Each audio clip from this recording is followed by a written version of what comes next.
प्यारे विद्यार्थियों, आप सभी को मेरा नमस्कार। मैं डॉक्टर नेमीचंद कुमावत, सहायक आचार्य हिंदी विषय, राजकीय महाविद्यालय की आपके इस बीए पार्ट द्वितीय वर्ष के हिंदी साहित्य के द्वितीय प्रश्न पत्र की आज की इस ऑनलाइन कक्षा में मैं आप सभी का स्वागत करता हूं।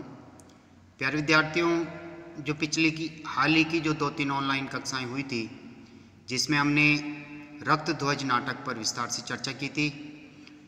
महर्षि दयानंद सरस्वती विश्वविद्यालय अजमेर के बीए द्वितीय वर्ष के हिंदी का जो पाठ्यक्रम निर्धारित किया गया है, इस द्वितीय प्रश्न पत्र में 3 पाठ्यपुस्तकें लगी हुई हैं।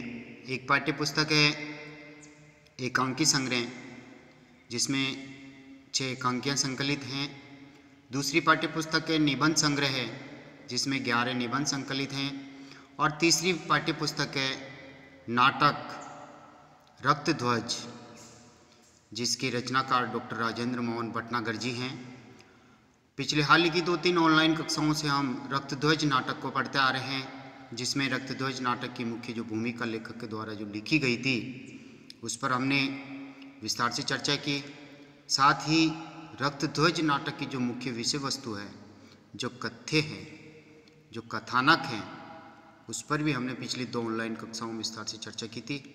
आज हम पढ़ने जा रहे हैं इस रक्त ध्वज नाटक में जो पात्रों ने जो अपना अभिनय किया था।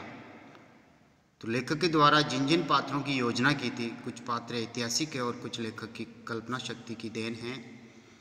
तो इस नाटक की पात्र योजना के ऊपर एक प्रश्न आता है, जिसके उत्तर को आज हम यहाँ विस्तार से पढ़ने जा रहे हैं। तो आइए एक बार पुनः मैं आप सभी का हार्दिक स्वागत करता हूँ। रक्त ध्वज नाटक के पात्रों के परिचय से संबंधित या पात्र योजना पर एक समीक्षात्मक प्रश्न आता है, और वो किस तरह का आता है तो देखिए, और किस तरह से आपको मुख्य परीक्षा में उसका उत्तर लिखना होता है। पात्र किसे कहते हैं, सबसे पहले तो ये देखिए नाटक में पात्रों की क्या भूमिका होती है, इसके ऊपर हम चर्चा करने जा रहे हैं। रक्त ध्वज नाटक के पात्रों के परिचय से हम इसको स्टार्ट कर रहे हैं। जिन व्यक्तियों के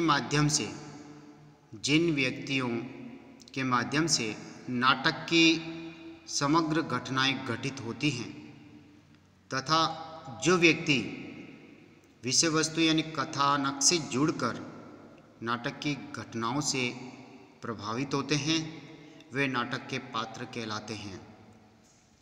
नाटक के पात्र भी 2 प्रकार के होते हैं, और ये जो दोनों प्रकार के पात्र हैं, देखिए, एक मुख्य पात्र और एक गौण पात्र। जो पात्र कथा वस्तु से अधिक जुड़े रहते हैं और नाटक में उनका अधिक महत्व होता है, वे मुख्य पात्र कहलाते हैं। इसके भी 2 उपभेद होते हैं, मुख्य पुरुष पात्र और मुख्य स्त्री पात्र। जो पात्र कथा वस्तु में घटित घटनाओं के बीच में उपस्थित होकर बहुत कम भूमिका निभाते हैं, जिनका महत्व भी कम आंका जाता है या कम होता है, उन्हें गौण श्रेणी के पात्र कहते हैं। और इन गौण श्रेणी के पात्रों के भी 2 उपभेद किए जाते हैं, जैसे गौण पुरुष पात्र और गौण स्त्री पात्र, यानी इनका महत्व बहुत कम होता है। रक्त ध्वज नाटक की जो पात्र योजना है, उस पर हम चर्चा करने जा रहे हैं। देखिए, रक्त ध्वज नाटक में लेखक ने कुल 26 यानी 26 पात्रों का चयन किया है। इस नाटक में 9 पात्र यानी 9 पात्र ऐसे हैं जिनकी नाटक में मुख्य भूमिका रही है। उन्हें मुख्य पुरुष पात्र की श्रेणी में रखा जा सकता है, जैसे गोविंद स्वामी, जिनके इर्द गिर्द ये पूरी नाटक की कथा वस्तु केंद्रित हैं। गोविंद स्वामी ही इस नाटक के एक तरह से नायक हैं। साथ ही दूसरा पात्र है दित्या, तीसरा गणेशा, चौथा रुकाशा, पांचवा सुआन, छठा पुंजा, सातवां जय सिंह और आठवें दौलत सिंह और नौवें कर्नल छटन आदि नाटक के मुख्य पुरुष पात्रों की श्रेणी में आते हैं। इसी तरह से जो गौण पुरुष पात्र हैं उनमें कुरिया, भूरिया, महारावल विजय सिंह, नाहर सिंह और सैमसन आदि ये जो 5 पात्र हैं ये गौण पुरुष पात्रों की श्रेणी में आते हैं। यानी कुल 14 पुरुष पात्र हैं, जिनमें से 9 मुख्य पुरुष पात्र और 5 जो है गौण पुरुष पात्र। इन गौण पात्रों की जो भूमिका नाटक में बहुत कम रही है। इसी तरह कुछ ऐसे गौण पात्र भी हैं जो नाटक में यत्र तत्र आए हैं और जिनकी नाम मात्र की भूमिका है, अर्थात बहुत ही कम महत्व के हैं, जिन्हें नाटक के वाहक पात्रों की संज्ञा दी जा सकती है।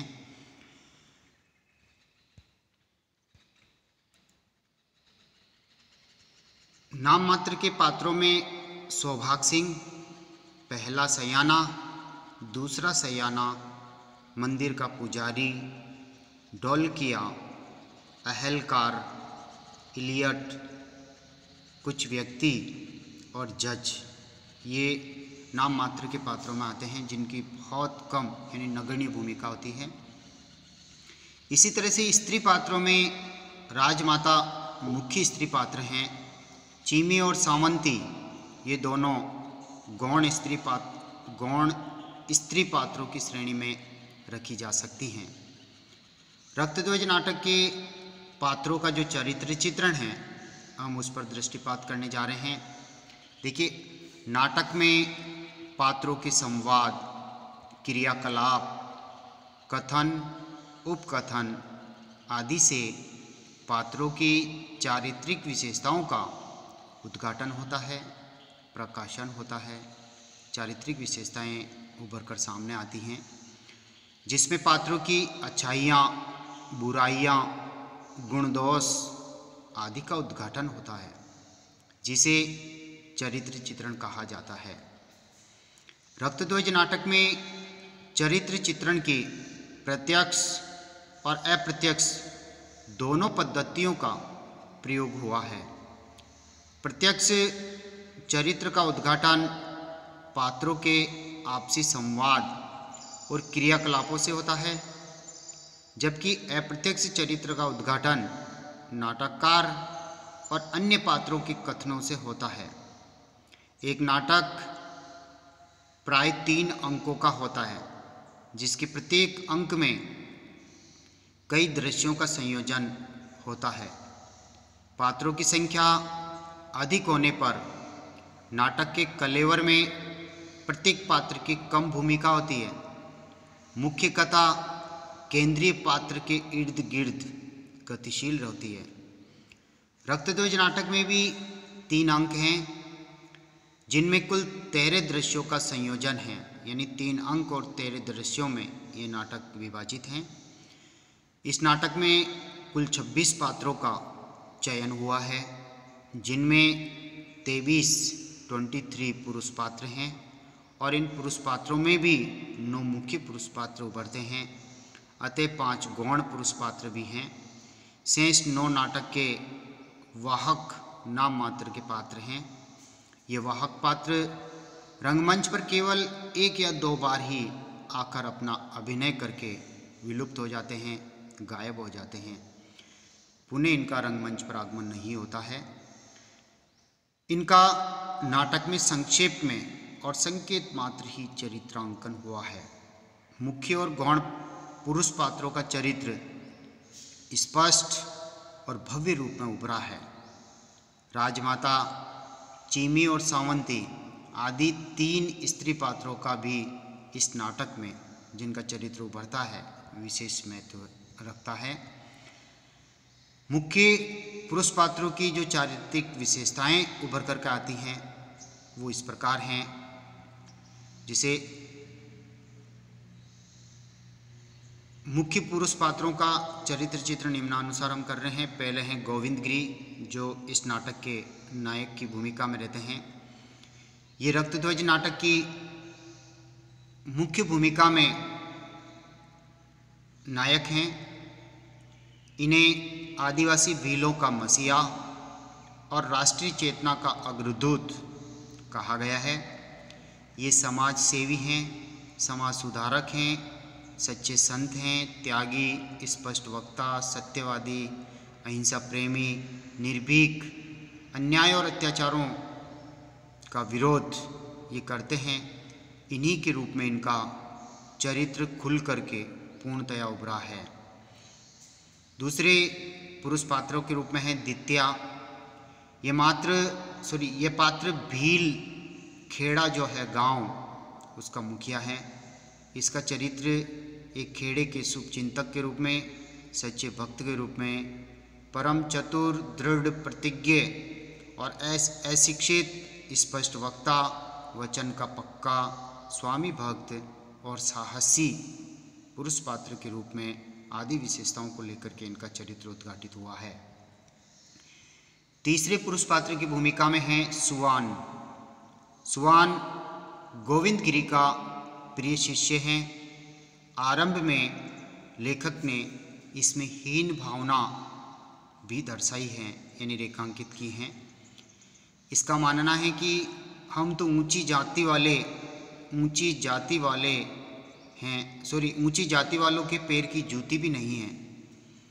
इसी अवसर पर उसका भाग्यवादी और भीरू स्वभाव भी उभर कर सामने आया है। उसका विचार है कि यदि हम खान पान, रहन सहन आदि ऊंची जाति वाले या ऊंचे वर्ग वाले व्यक्तियों के सम्मान करेंगे तो वे लोग हमसे नाराज होकर और अधिक हम पर अत्याचार करेंगे। वह नहीं चाहता कि हम उनसे लड़ भिड़ जाएं, जिनकी छाया तले हम जीते हैं और जो हमारे स्वामी हैं और हमारे अन्नदाता हैं, वे ईंट का जवाब पत्थर से देकर हिंसा प्रिय हैं। वह जानबूझकर व्यर्थी प्राण खोना नहीं चाहता है। बाद में वह भगत पंथ का सच्चा अनुयायी होकर अहिंसा प्रेमी बन जाता है। अंत में मानगढ़ पहाड़ी पर